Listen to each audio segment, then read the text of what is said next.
welcome, kings and queens. Welcome to tonight's session. This is Free Minded Academy, as always, on Wednesdays at 8. We are leading conversations, that will transform this generation. We want to trigger a revolution. We want to conscientize this generation and remind ourselves what we have and what's that's at stake in this hour. We find ourselves as a generation with a choice. What are we going to do? Are we going to accept status quo and go with the flow? Are we going to surrender and accept that not a single political organization has been able to deliver Africa and liberate Africa from the dawn of independence with Ghana up until us in South Africa? Are we gonna bow, when our giants liberation movements fail or abort the mission? What are we to do? What is our response? We are having these various topics and discussions so that we invite all of us to participate and contribute in this revolution. This revolution is not on the street, it's a revolution of the mind. How do we position Africa differently in this generation, in this hour? We're talking about industrialization in the 21st century. What is Africa's solution, as we rebuild Africa together, pulling our global expertise together to make it happen. So we have one of our own sons, King Kwame Gonza, a son indeed on the soil of this continent, and with a couple of initiatives that are to build a rail infrastructure on the continent, a triangle rail operation. For long, Africa built a infrastructure, whether for the harbors, or whether for rail, or whether for air travel. They did it with the idea that we are to serve European interests and extraction of both labor and minerals, or for the pleasure of Europeans to come in and out of the continent as they please. All of our 5-star luxury resorts, game reserves were built just for the pleasure of Europeans. Now Africa, it's about time we develop and build it the way we want to do it and benefit us. If we build roads and if we build railways and airlines, how would we do it differently so that it benefits us and put us on par with what the globe is at in terms of our infrastructure? Yes, so we are having King Kwame Gonza to present this discussion for us. Without wasting any further time, welcome to everyone. And King Gonza, the floor is yours. Once you're done, you will let us, engage, participate in the discussion. Thank you, King. Thank you very much, Chair. I hope everyone can hear me very well. Loud and clear. Thank you so much. Our interim chair, King Mfanelo, interim chair of the Africa Continental Unity Party, Global, and all members, in attendance, we want to appreciate you very much. Now, today we are going to talk about a very important subject, which is industrialization. I would like this to be interactive. When I'm done in the next few minutes, you can come in, and of course, as it is the norm of the Africa Continental Unity Party, members come in and they give their contribution regarding the subject. Now, when our nations got independence, our forefathers immediately recognized the importance of industrialization for the African continent, and they immediately started industrializing the continent. They started this process, and steel plants were built, roads were built, different industries were built. And by 1970, Africa had attained some level of industrialization, even though it was still low compared to the global average, or to the share of industrialization compared to the rest of the world. Today, we have an industrialization level of 1.9% compared to the world.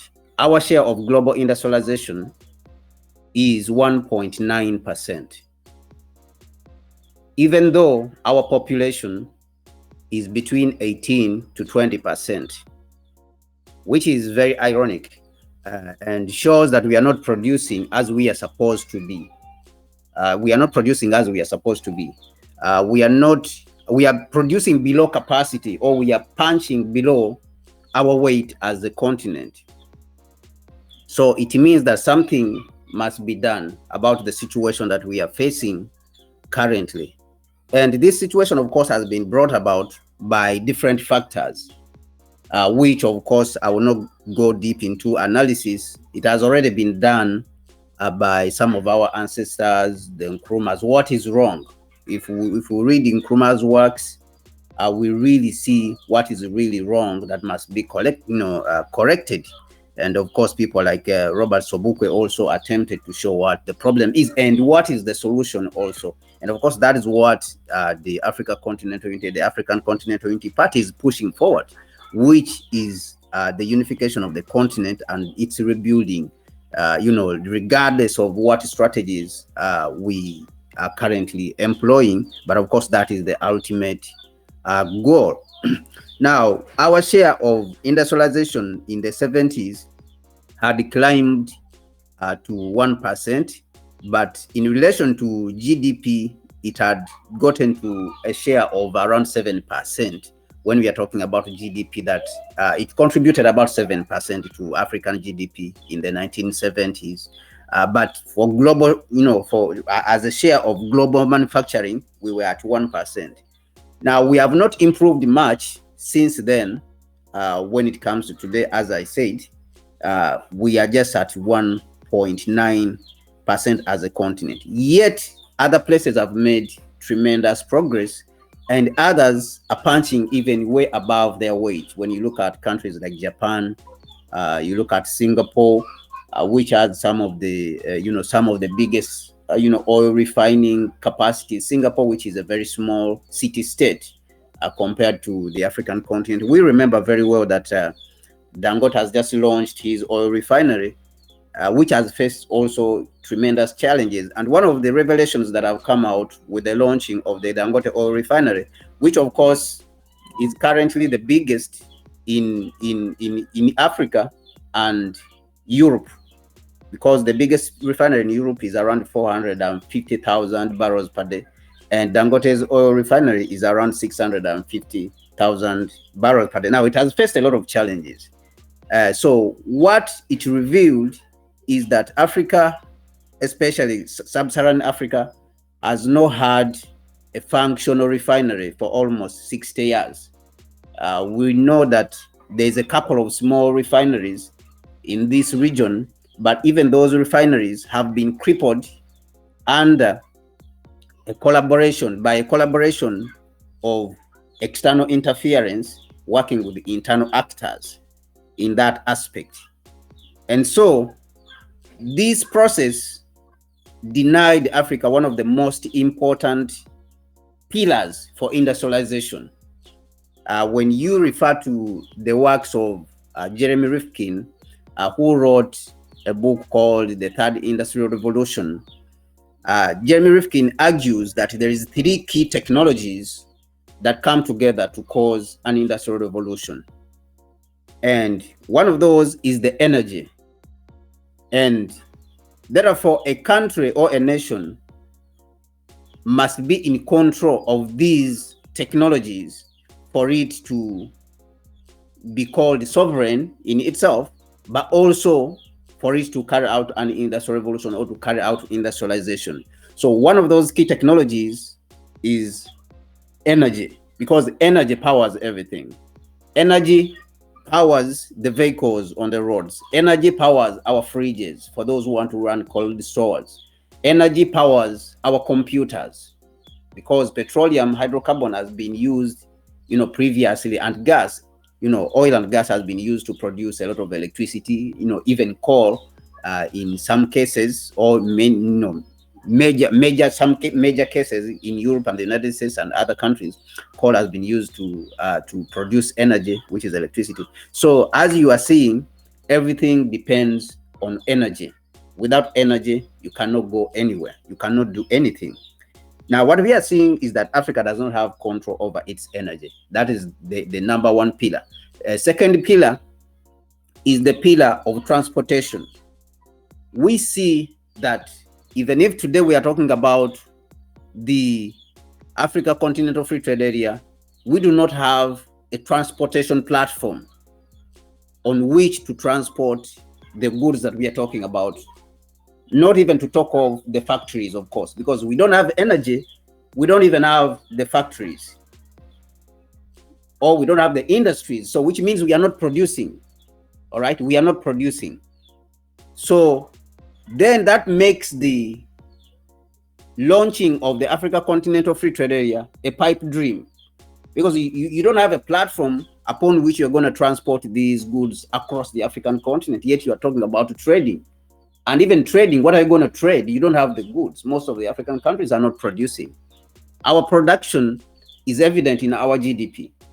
Our GDP is around $3.5 trillion combined as a continent, and is uncoordinated. Actually, it is scattered. It's not that it's compounded, integrated together, that we have understood the importance of this GDP and work it together. Our GDP, if you compare it with the world, all the global countries combined together, the GDP of the whole world is around 105, somewhere there, trillion. Africa has just $3.5 trillion. So, which means even our GDP is below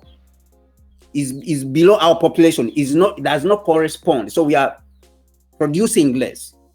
So, and of course, these factors, these pillars which we are talking about that enable industrialization, they are evident. They are evidenced in our GDP production and our share of global, productivity.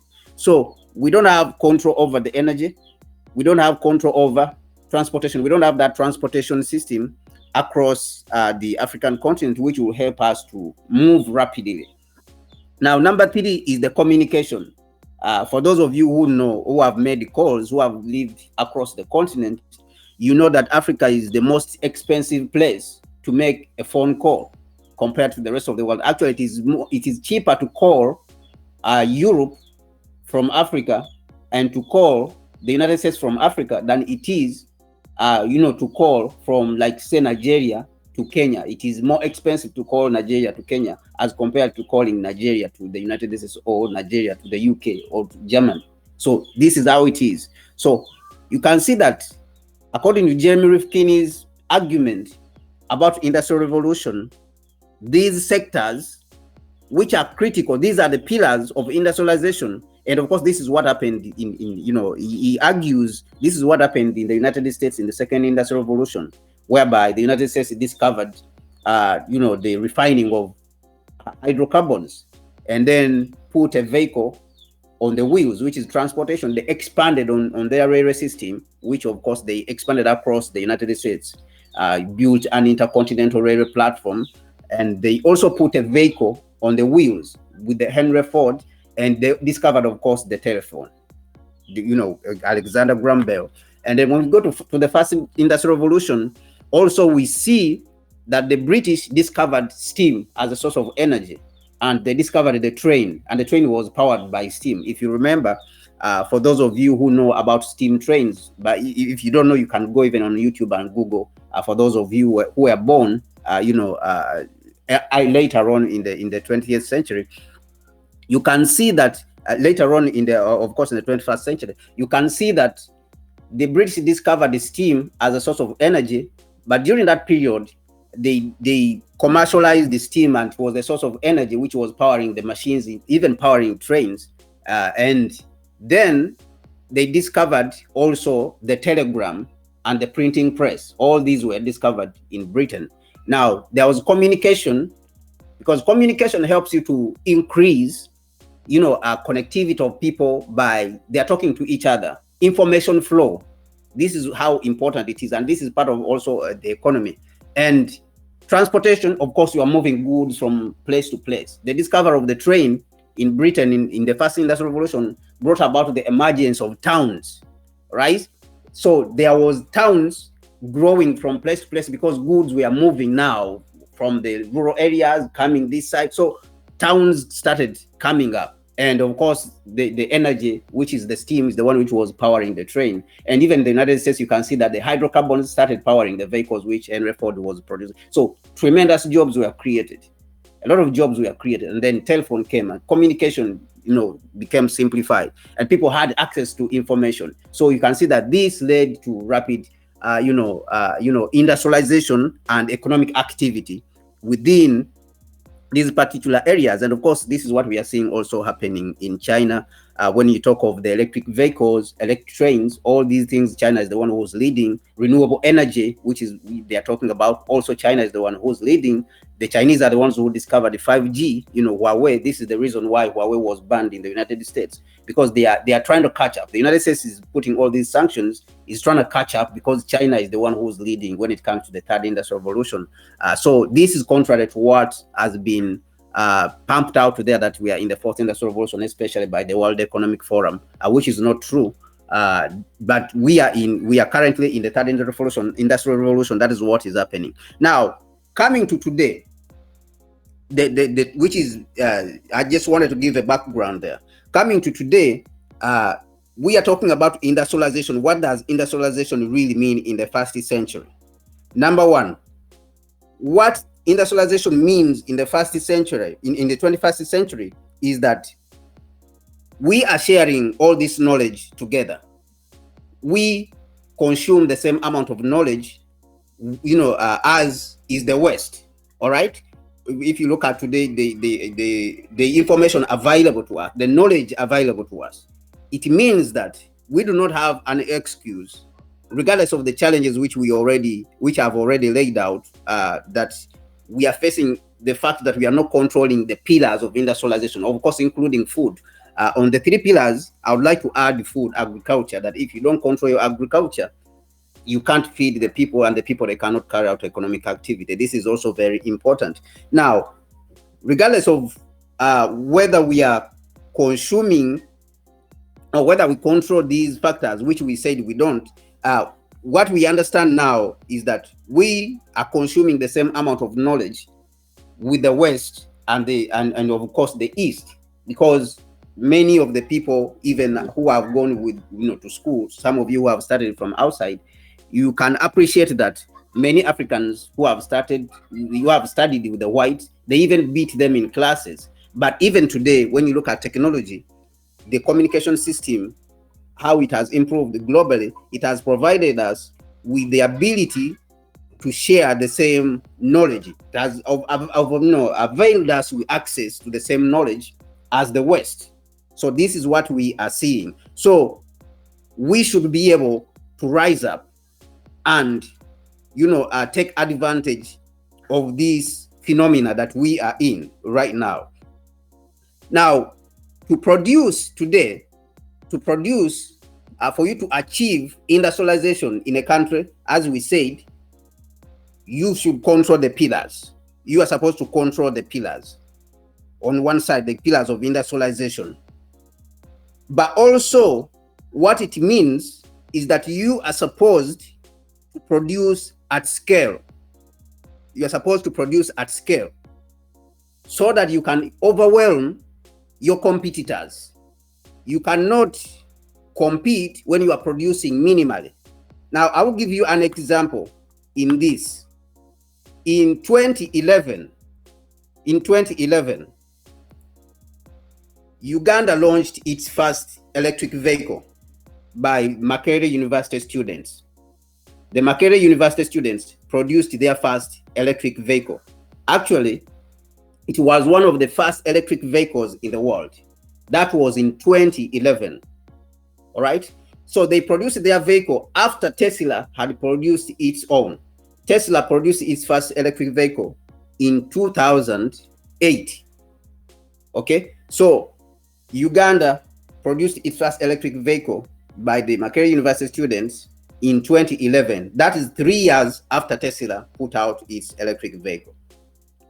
Today, in 2024, Tesla has sold, since 2019, over 3 million vehicles commercially. 3 million vehicles commercially. All right. Now, when we go to companies like NIO, there's a lot of electric companies which came up later on after Uganda launched its first electric vehicles, which I said. There's companies which came later on after Uganda had launched. Companies like Ford Motors, for example. Ford produced its first electric vehicles in the same year as Uganda in 2011. Okay. Companies like NIO in China, they produced their first electric vehicles 5 years, actually 7 years.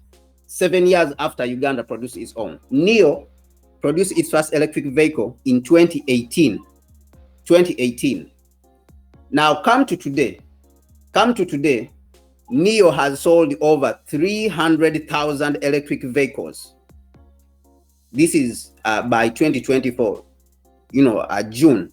NIO, which produced its first electric vehicle in 2018, 7 years after Uganda produced its first electric vehicle, NIO has sold 300,000 vehicles. And of course, we can go on and on with Toyota, Volkswagen, all these guys. Volkswagen produced their first electric vehicles in 2014, and they have sold over 500,000, 500,000 electric vehicles by 2023. So ask me how many vehicles has, Kira Motors, which is Uganda, produced? None. Zero electric vehicles have been sold. They have produced some vehicles with the help, of course, of the government. And even if it was for the government, they would not have started. They would not have even put up a factory. Up to now, they are still building their factory. In 2021, Tesla built its Shanghai factory. It was either 2020 or 2021. I would like to be allowed some correction there. Tesla built its first plant in Shanghai. It built it in 9 months. 9 months. So at the end of 9 months, they started producing their first vehicle. In Uganda, since 2021, up to now, they are still building their electric vehicle plant, which is going to produce the electric vehicles. Now, what does this mean? I brought this example for you to understand that today, if we are talking about, and this must be as, central to Africa Continental Unity Party's policy, ACUP's, policy when it comes to industrialization, that we have to understand that the small countries we are existent in cannot produce at scale. They cannot compete with the rest of the world.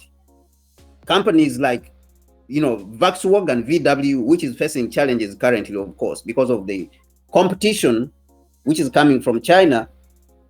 Their market cap, these companies, $55 billion. They have revenues of more than $200 billion a year. So now, as a small country, or a small company which is started in Africa, how can you compete with these companies if you are not producing at scale?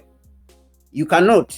Even VW with all this, now there's another player on the stage who's China, who has a combined force, who has given its companies subsidies. It has empowered its companies to the point that all the German companies now they're facing trouble. Now, so I'm trying to say that we are supposed to produce at scale. The competitors, the small competitors in this era, which we are in the 21st century, will not be able to produce and compete against larger competitors like China and what it is doing over there.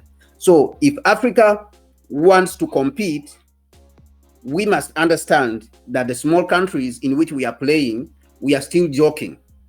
It is a joke that we are doing there, that the various small countries, they say they are doing whatever they are doing without us coming together and building continental platforms and also building continental multinational companies. And this is very important. And the example I've given it, that the Mercedes-Benz, VW, and Ford Motor and General Motors, all these companies, currently they had actually the technology, but they are finding it difficult even to compete against the automobile companies that are coming from China. So scale is extremely important. Produce, and you are supposed to saturate your own market internally before you go out. But if you look at Africa, the best infrastructure, the pillars of industrialization are not yet there. Yet we are saying we want to compete. We are in our small countries, yes, yet we are saying that we want to compete. And so we are going out there even to beg investors to come into our African countries and invest. Yet we already have the money. So the market is extremely important, because the market is built, which is the Africa Continental Free Trade Area, of course, which they are trying to build, is supposed to be built on the pillars of industrialization, which I've already mentioned. So it's just sitting on top. It's just like a house, like how you look at the foundation. When you have the foundation, then you can bring the walls to sit on the foundation. So when the walls sit on the foundation, then you can put on the roof. You can put on the roof. But now what is happening here on the African continent is that we have built the Africa Continental Free Trade Area before even building the foundation. The Africa Continental Free Trade Area, the market is like the roof. We are building the house now from the roof without, the foundation and the walls. The foundation is the pillars of industrialization, and then the walls are the products themselves, which we are producing, which is the industrialization itself. So we have not achieved all these things. And these things, I believe that the Africa Continental Unity Party, should take it, as a serious, policy, which has to be implemented, or which has to be pushed in all corners of the continent. And the understanding also that we cannot do it unless we are coming together, unless we are competing together. We are seeing what is coming out of China. We are seeing what is coming out of India, that right now to compete, you have to have a huge population, a huge market, so that you can build up strength within your own country before even you go out there to smash the world and compete with the world. But if you have your market has been conquered by external forces, you have your resources have been conquered by external forces, then you cannot even build the foundation that we are talking about. So this means that we have to be aware of all these stages, from building the foundation to building the walls themselves, and also then putting the roof on top, and not just jumping, and say we'll start building from the roof. Then that will not definitely be a reasonable house to talk about. So competitiveness, for Africa to compete, we have to understand that we have to integrate and build the foundation together. And that is the solution which we are providing, of course, at the Africa Continental Unity Party, when it comes to the Africa Railway Triangle Network Master Plan. Because we understand that you cannot just jump these stages. You cannot just jump these phases. And then the Africa Railway Triangle Network Master Plan, which we are proposing, is the one which is going to have alongside it a communication platform. Because we want to lay the Africa Railway Triangle Network Master Plan, which we are proposing, is a project of around $150 billion that will come with other industries like steel manufacturing industry. But along the line of the railway line across the African continent, which is going to go across the African continent, we'll have a fiber optic cable which is laid of a cost of around $2 billion, right? So we achieve the two pillars. We'll be able to achieve the two pillars of industrialization with only this one project that we are proposing to the African continent. And so we are convincing, we are convincing the rest of the continent to understand that we cannot jump these phases if we are talking about competing with the rest of the world. And we are supposed to control, of course, our market and our resources, and that will help us to move forward rapidly as a continent and have enough muscle to compete with the rest of the world. With that being said, thank you so much. I'll give back the microphone to the chair. Thank you so much. Thank you so much, King Gonza. Yes, what a sterling revelation about the situation globally, because we are building Africa and we want African industries to compete fair and square on a global arena. And you are highlighting significant things. You are basically saying scale is everything, because if you are a small population, you are Botswana or you are Eswatini, even if you wanted to have your own electric vehicle and launch it, the sustainability and the future and the profitability of that plant that will require billions of our currency to construct and keep in operational condition and keep pushing and pumping units at scale that would repay the investment that is put in it, requires the numbers. Now, if we are approaching industrialization as African continent in our own little corners in various states, then we are at risk to be taken on by giants that are able to come in the market at speed and produce units at speed, and they can produce numbers because availability of products on the market, first come first serve, dog eat dog kind of world. Is a survival of the fittest. The competition is real. People will prefer to buy cheaper and quickly accessible products from China than those that are not available, that takes forever. By the time we come online, markets are saturated, because if we drag our feet, given the case study with Uganda, with their electric vehicle, that is the case. Wow. I hope everybody we heard this message loud and clear. Thank you so much, King Gonza. An incredible presentation. But the floor is open. We do value every single input. So feel free that you open your mic to participate, share your thoughts, contribute in any way into this topic. So you simply then open your mic. I will be able to identify. The floor is open. So those who want to speak, just open your mic. When you open your mic at any stage, even while the other speaker is on, then we will give the floor to you. I see King Commander himself, Babshes, the floor is yours. Just introduce yourself and say where you are based, and then share your contribution. No, thank you very much, my kings.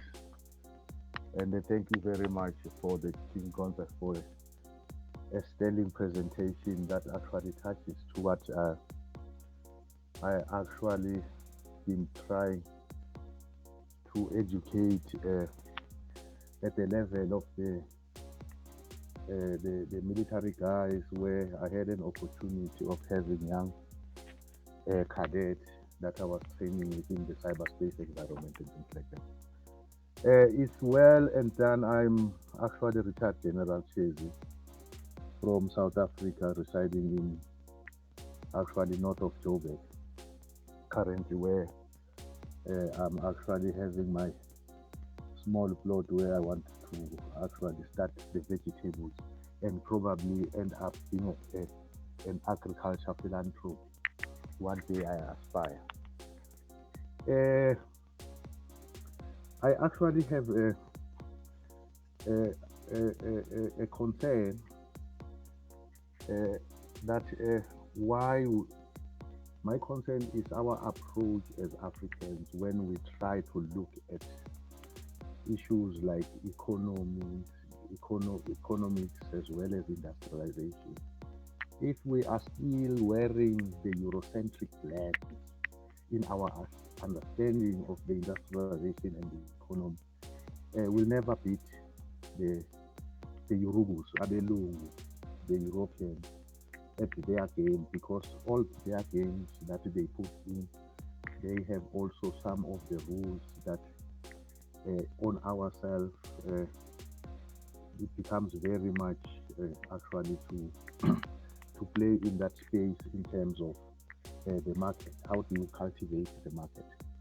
And how to, as it was alluded in the discussion, do we have a means of transportation, a vessel to be able to take our goods from one point to another. So I'm more often I advocate for a pan-African view on economy that from the onset, as in your previous presentation, I think it was earlier this year, or if not late last year, on the purpose of life, you are alluding to the fact that the, the, the African native were in harmony with the universe. And even when they were gathering whatsoever, they were hunting, they never killed to pillage and put refrigerators, but they were only hunting to get to feast for that particular period so that these things they can also multiply and things like that. So our approach also when we want really to have an impact, it needs to move away from the scarcity view. eh. We must look at the we must view it as how do we maximum connectivity and how do we first cultivate our market. First, we need to kill the system. Well, you cannot speak of industrialization when, as Africans, we consume what we don't produce. We produce, we actually send our raw material and we come and consume the finished product that comes from China. Today, I'm talking about my country, South Africa. Before we joined World Trade Organization, South Africa, Lesotho, Eswatini, they were producing izishweshwe. They will understand all those nice our colors of traditional cloths, textile. Today, all our textile are produced by Chinese and things like that. Then, how then do we start this particular journey of industrialization? And therefore, for background, to understand the type of the system and the, the best person that you can actually you can read a book by Dr. Mama Marimba Ani titled Yuruku, the African Centered Critique of European Culture of Thought and Behavior. Will tell you about the architect of this system, which is the white person, that they are all into destruction. So even their economies in destruction. The currencies there, it's more on. It's actually most of a thievery. They want to steal, they want to rob, and do everything. So I'm going to look at a model that I know I forgot who wrote this model. I think it's a French, actually a group of philanthropists that wrote a book about the strategic culture of philanthropy, where they advance about the five pillars. The five pillars of this model, and I think we can adapt it to our African way. It goes to say The first pillar, they say the value. What is what do we need? What is valuable that we need agents as Africans to be able to play in the we don't now say energy, we don't say communication economy energy. We call them network economies because all these are connecting. We need to connect. We need to connect our economy. Then that's why we call them network economies. Uh, what what value will this add? As you alluded, my thing that it's very expensive to call an African country. If I call somebody in Zimbabwe, I spend a lot of money than I call somebody in Britain or in the US. So the value is actually is less cost, and we are able to connect, we are able to plan, we are able to meet, and be able to put a proposal forward, and for us to be able to collaborate. The second one is actually the logic model pillar. The logic model, it deals about what types of intervention, what is the logic, most logical, that is a quicker intervention. Then the third one will be the style, and that speaks to at what level. Is it government to government? Is it business to business? Is it department to department? Or is it people to people? And then what to call the time horizon. How long, what is the turnaround time for a product to reach the market, and how many people, and then because it has the time horizon, and that speaks to your presentation of scale. And then the last is the vehicle that we need to use. Do we use the first? Do we use the third or the fourth industrial, what you call a revolution? Because remember that the third industrial revolution is about your electronic and the nuclear speed and things like that. But the fourth is your internet and renewable energies and things like that. So I therefore say we need to rethink strategically as to how to approach this industrialization. Uh, uh, King Lovu will understand on our side, we are looking at six securities first. That is going to give you plus minus 15 industries. That means you are addressing human security, food security, water security, environment security, information security for data sovereignty, and then lastly, you address what is very important, your energy security as well as your space security, where you can have your aviation and things like that. But the trick is how you integrate them into one formidable in what we call economic zone as part of industrialization. I submit my thing. Wow. No, thank you so much, Commander King Ubabushes. A mouthful indeed. But I love what you are saying. You are saying perhaps we have to industrialize, but we cannot do it on the model that the West has done because it's destructive in its nature. It creates global warming, it creates pollution, waste, it creates just so much. I mean, if you sometimes look at the landfills and see the plastics, the packaging, and see the scrap metal, the cars, the bodies that are now obsolete. It's because of this kind of ideology that we keep changing models of cars and phones and electronics. I mean, you suddenly a type of car model is changing each year. It's being tweaked. The phone is tweaked. It makes what was valid now obsolete in the next 2 years, and that creates waste. It creates waste, effort, uh, and it destroys the environment. Perhaps we should industrialize, but we have to be mindful that as Africans, we are one with nature. We don't have to follow the trend. We just have to do it in our own way.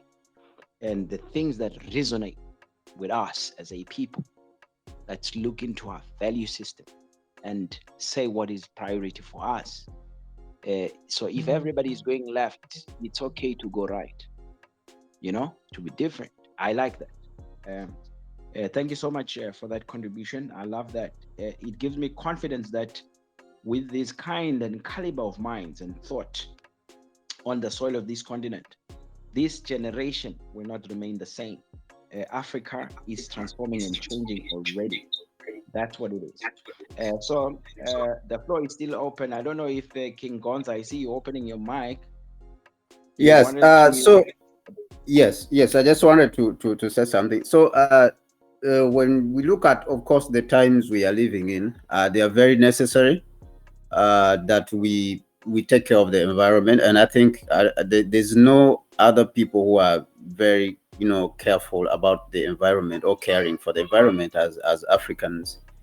There is, in the 60s, what Nkrumah called the African personality.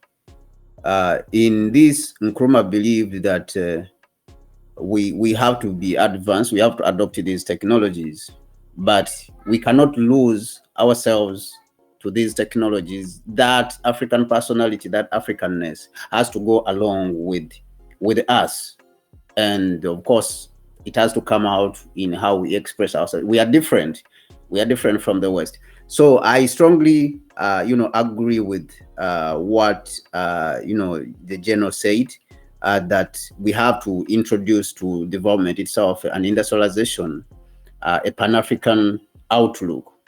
But of course, what we have to understand is that modernization has to happen, and the identification of modernization with the West, I think that one, we have to remove it from our mind. The West does not mean that all modernization comes from the West. The fact that we say modernization doesn't mean it is the West, because long before these guys came on board, we had different modernizations and advanced civilizations. China, Africa had advanced civilization. This was also modernization.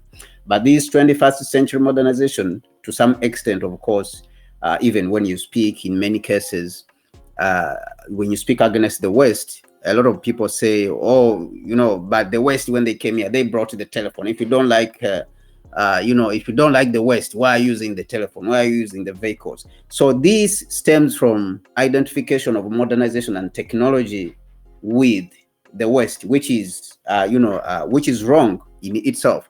So regardless of how we look at it, whether we want to approach it from an Afrocentric view, the point remains that we must modernize the continent. We must provide communication, seamless communication, just like what we see that the China has done.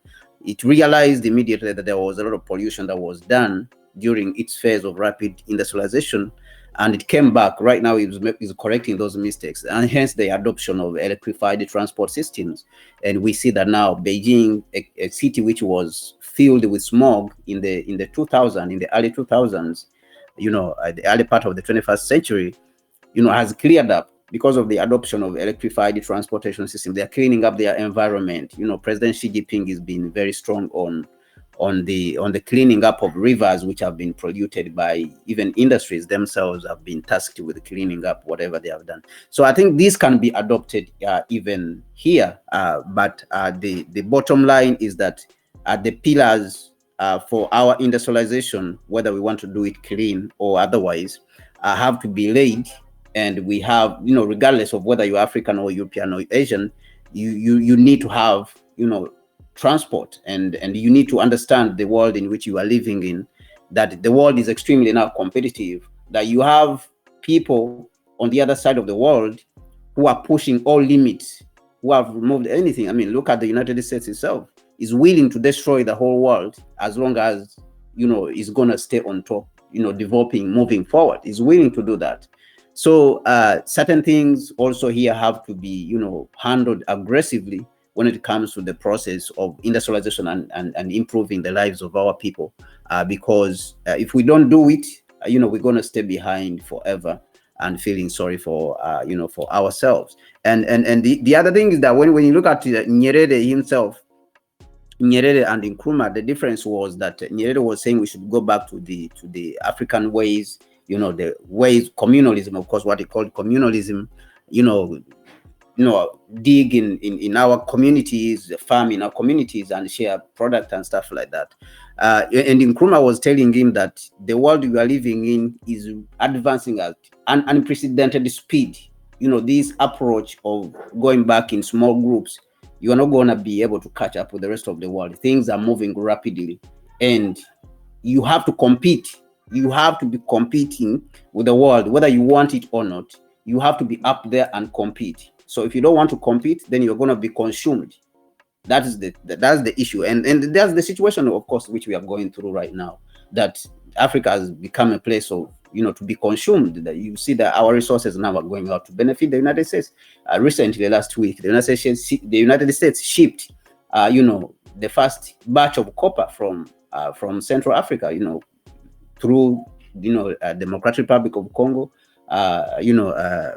Angola, and they are using that railway to take the resources. So this is the result of us over concentrating on these small states, and these are the same things which Nkrumah was warning about, that if you want to concentrate on these small states, and we don't want to compete with the rest of the world, and we don't want to put our heads up there and be strong, then we are going to be consumed. And of course, that is what we are going through.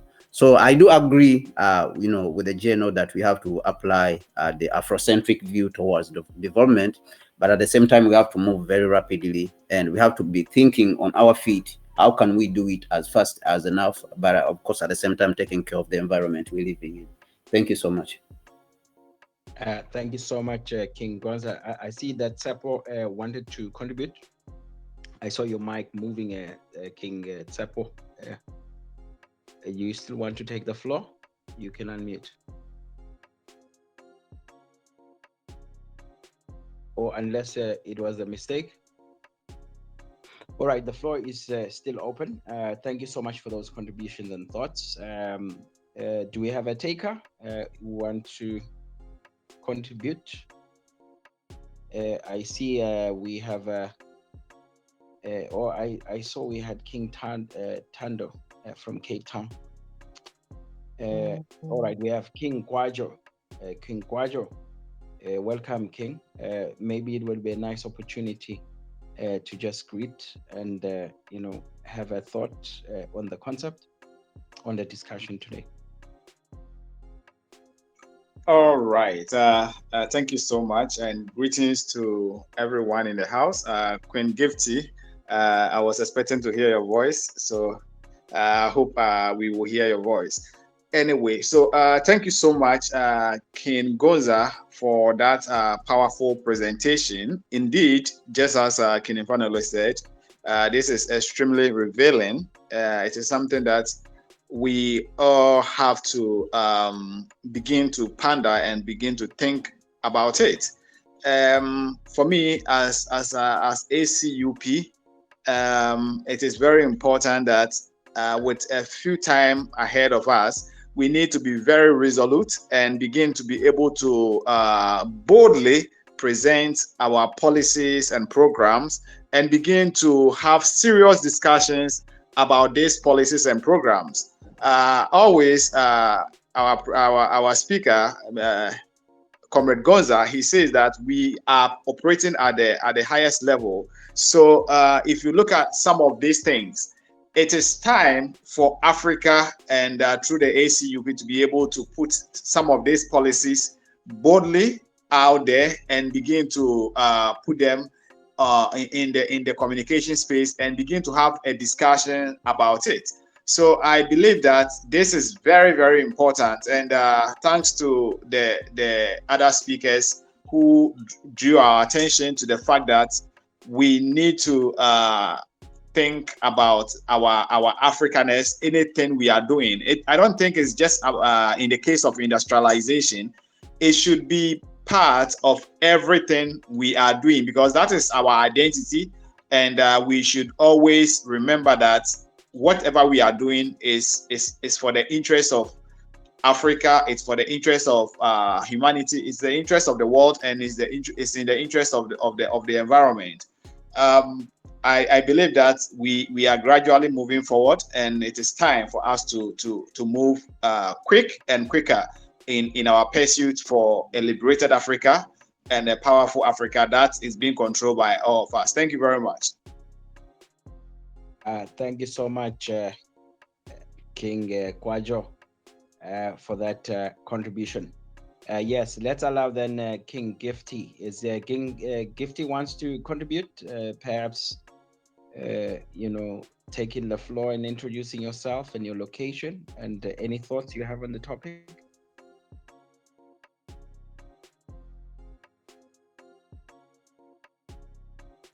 Is that Gifty able to unmute? All right. He may not be able to. Okay. Uh, so is your mic, Commander, opening on purpose? Yes, I just wanted to propose something. All right, go for it. See, they are not here. Yeah. We actually have started, and I think I shared with you, my king Fanelo Babundlovu. You are aware that what we are doing on the ground. On the ground, we are looking at leveraging the new development, BRICS new development bank system to do, instead of looking for investment grants that also are going to enslave us, but looking at the BOT type of investment where they build, they operate, and we maximize the skills, and they transfer after 4 or 5 years. And one of the dependencies is just the availability of land and ability to negotiate some certain percentage where we can be able to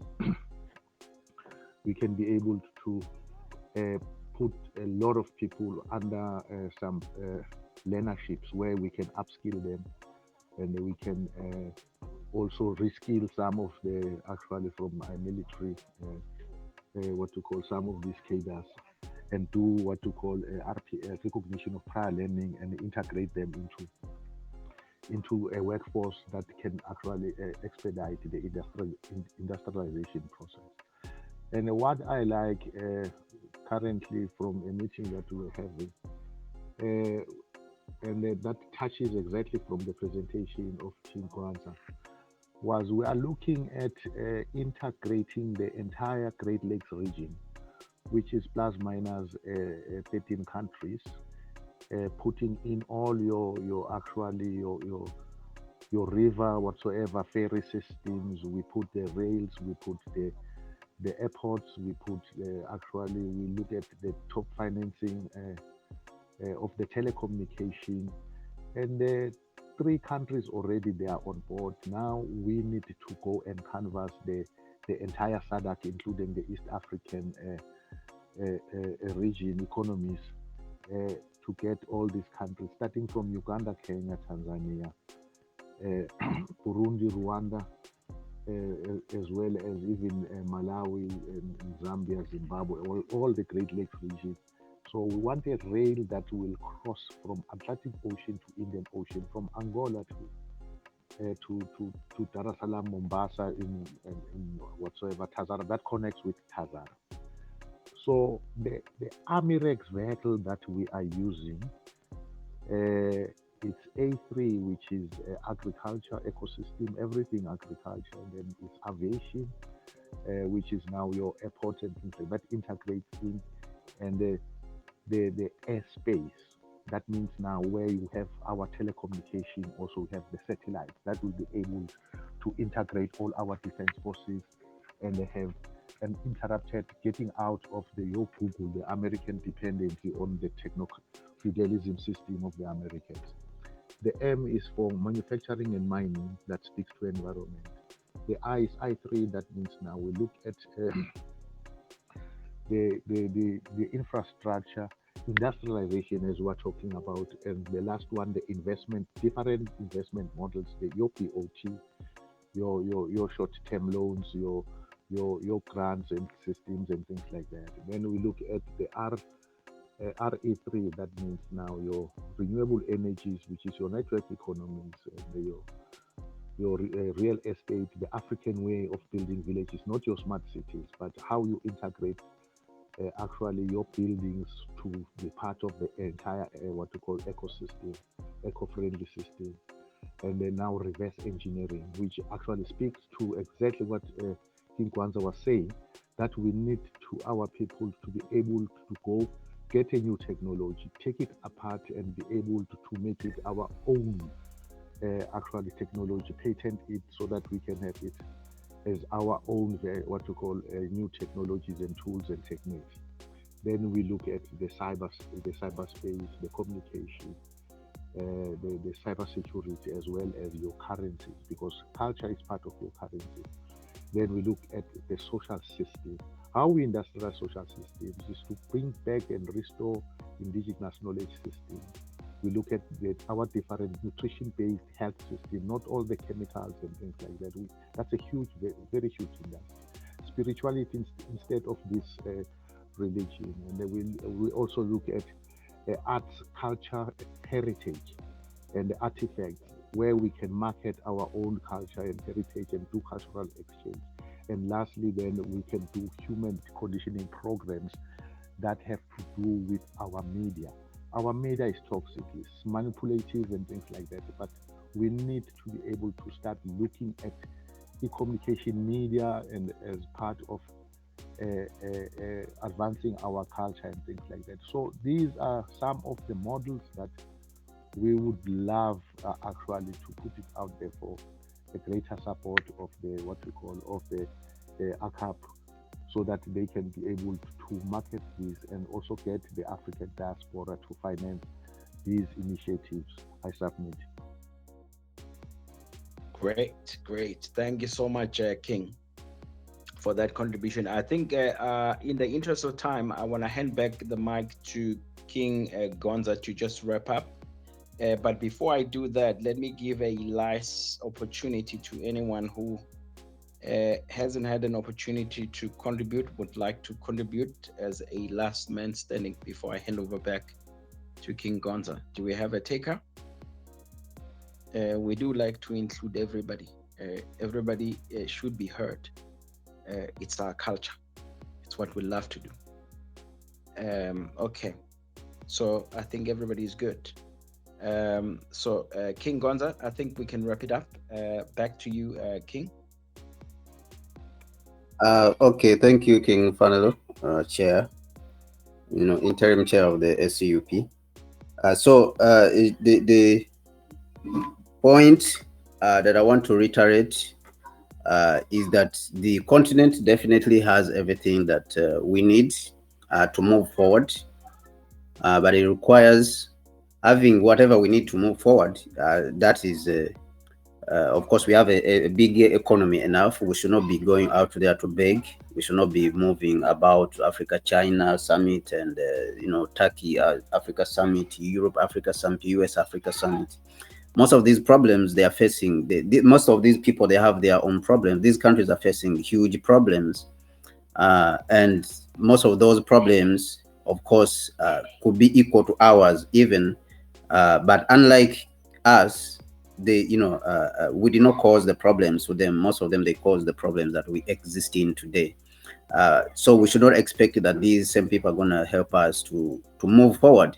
We have the market that we need. We just need to mobilize our people to understand the importance and the benefits that are going to come from a unified Africa. We've been hearing people who are overprotective of their countries on the African continent. They are colonial borders, of course, and they claim that it's their country, their sovereign country. So it's important to conscientize our people to understand the good things that are going to come from us working together, and failure to make our people understand this is going to be dangerous to the continent. That the continent is going to continue in exploitation. I remember Dr. Nkosazana Azuma, when she was completing her chairpersonship as the African Union Commission chairperson, she said that Africa is a contested place, is a contested space. In one of the speech, which she said, the speech she called it the State of the Union, because she wanted to let us know what she has achieved, and also to let us know what is happening on the continent. She said that Africa is a contested space. And what she meant is that there is a lot of interest from outside. So it's important to let our people know that the phase where the continent has reached today, in the phase in which we are, is a competitive one globally, that you have to have strength, extreme strength, not just strength, but extreme strength, which many of our individual states on the African continent don't have. And even those ones which have already developed, those countries which have already developed, if they're small, they don't have that strength. Now, compare that to Africa, which has not even developed. We need extreme strength to be able to pull our people out of the problems that we have right now. And the trotting and hopping around the world is not going to help us, or ignoring these facts is not going to help us as Africans. So therefore, we need to build systems that are going to take us to the next level together.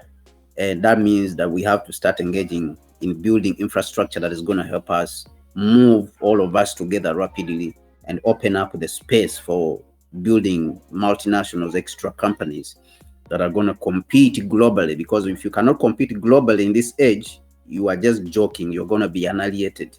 You are going to be exterminated, because it is not possible. Even those ones who are more advanced, like Germany and all these, they are not able to compete with people who are coming with extreme strength, and that is China. Even though all these countries, they have all the technology, so it's not enough now to have all these technologies. So we have to build and we have to push our revolution as Africa Continental Unity Party. And we have to be consistent. We have to be aggressive, going forward in mobilizing the people, and then of course teaching them the reason why we are calling for a unified African action plan. We have to move forward together so that we can be able to compete with the rest of the world in this 21st century that requires extreme strength. Thank you so much. Thank you so much, Chair, and thank you very much who has been listening. Okay, thank you so much, Kings. Yes, once again, on behalf of ACUP, I would like to thank all of the participants in our discussions tonight. To you, King Gonza, thank you so much for the sterling presentation. And thank you for every participant who contributed. We love and value your contributions. And all of it's going to make us great. We walk away here richer by all the ideas that have been shared. But the reason we lead this discussion is not for the sake of talking, but it is for the sake of collaboration and trigger a movement that would put its weight into the implementation in our lifetime. I like it. I see here there's King Arnold and there was King Koveyao. He says, I think King Arnold is 60 years old and King Koveyao is 70. They say in their lifetime, they would love to witness a united Africa. So perhaps we have a greater cause why we have to do it in this hour, in the agency of this hour. And that's what it is. So yes, thank you so much, kings and queens, for your time. And let's keep, mobilizing and sharing. We had some successful events, both in past weekend in Cape Town. Thank you so much to the team in Cape Town. We had a gathering of some of the entrepreneurs, different businesses were there, and we are collaborating to create markets for all of us. And then we had the similar event in Johannesburg, Gauteng. Yes, we are moving. We have a concept that it takes one mobilizing 20, and 20 becoming 400, and 400 becomes 8,000, 8,000 becomes 164,000, and that becomes 3.2 million, and that becomes 64 million, and that becomes, it breaks a billion. It takes 7 times of that driving. If I were to raise an alarm with 20 and ask them to raise an alarm with another 20. So we have to use these tactics to mobilize.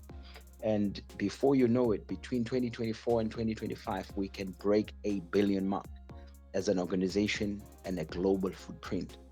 And yes, our currency is our numbers, because if we have that market is valuable. Everybody would love to put products to that buying power. And imagine also the brain power, brains and hands, intellectual property that can exist in a billion network. And also imagine the political power that we can wield in mobilizing motions and influence all governments across 195 jurisdictions that are recognized by United Nations. So yes, peace and love, freedom and decolonization in our time. I thank you, kings and queens. Have a good evening.